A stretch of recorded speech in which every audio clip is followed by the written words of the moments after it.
Hello everyone, welcome back to Tutorial Expert. In this video I'm going to show you how to change Instagram region on Instagram. So this is great if you want to change your region. So for example, if you're in the US and you want to change to UK, this is a way how to do it. First, click on Edit Profile and then you need to switch to Professional Account.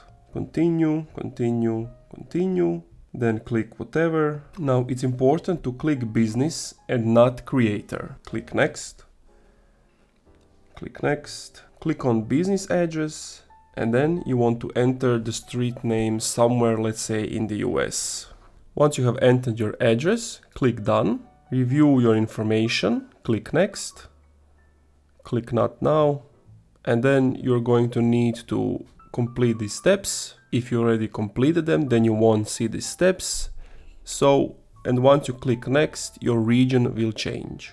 And that's it. Thank you for watching this video. If you enjoyed, leave a like, comment and subscribe. Also, if you want to support the channel, click the first link in the description.